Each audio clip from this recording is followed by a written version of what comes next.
Hello viewers, welcome to new session of AITCS GST पर चर्चा।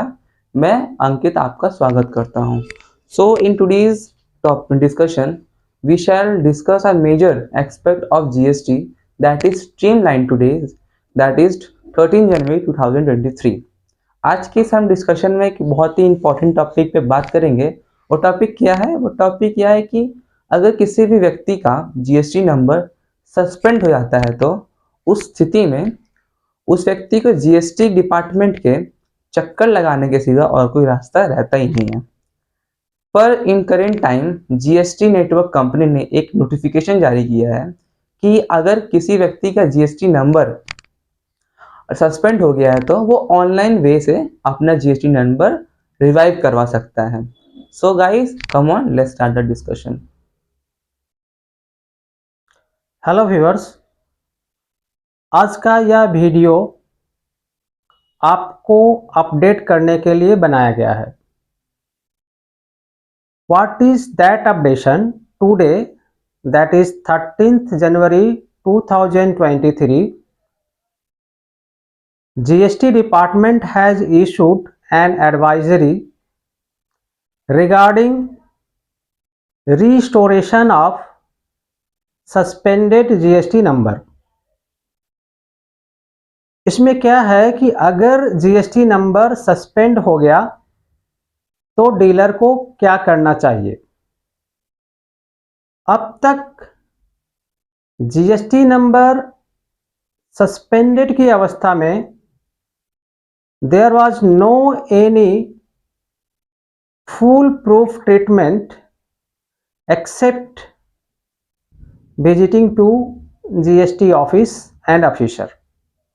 अब तक क्या होता था कि अगर GST नंबर सस्पेंड हो जाता था तो GST डिपार्टमेंट के चक्कर काटने के अलावा कोई दूसरा रास्ता नहीं था।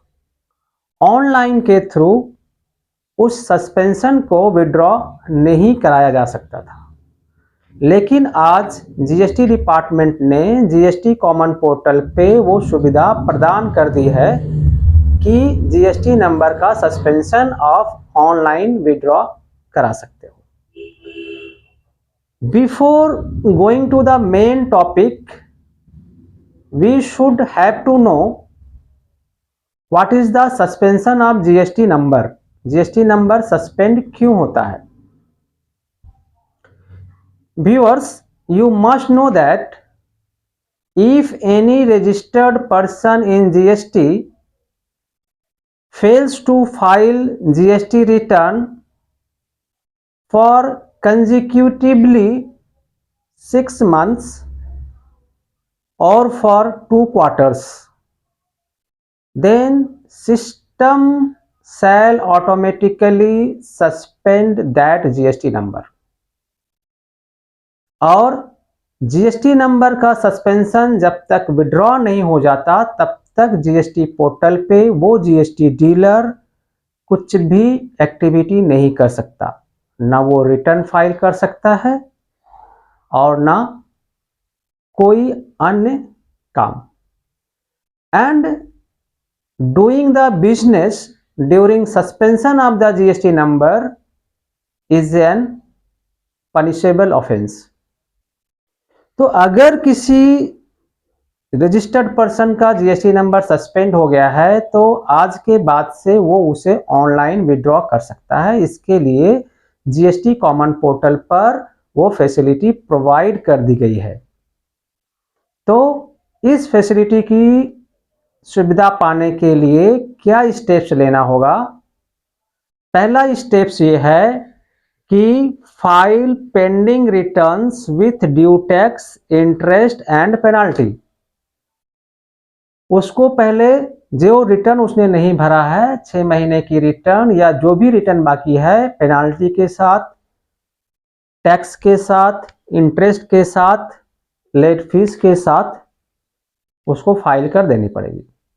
And after that he should log in to GST common portal www.gst.gov.in की पोर्टल पे उसको लॉगिन करनी पड़ेगी। After that Click on Services menu, then User Services, then View Notice or Order, then Initiate Drop Proceeding. तो ये सारे step follow करने के बाद इनिशिएट ड्रॉप प्रोसीडिंग की बटन आएगी and after clicking on that button the application for drop proceeding will be successfully submitted. इसके बाद जीएसटी अथॉरिटी उसको चेक करेंगे एंड आफ्टर चेकिंग आपका जो सस्पेंशन है that will be withdrawn. So viewers, आशा करता हूं कि आज का अपडेट आपको समझ में आ गया होगा। Once again I am repeating that today, that is on 31st January 2023, the government has issued an advisory regarding initiation of dropping up proceeding. Those registered taxpayers whose GST number is in suspension mode due to non-filing of GST returns, they can avail this facility. For that, he should have to regularize their pending returns, then log into GST Common Portal, click on Services, then User Services, then View Notice and Orders, and at last click on Initiate Drop Proceedings. After successful submission, the suspension will be withdrawn and the registered person shall be able to do all the normal works in GST portal. One thing is that here the government has not specified the time limit during which the suspension application for revocation should be filed. But be remember, please don't delay. After regularizing your all returns, file initiation of dropping proceedings immediately. So viewers, thanks for watching.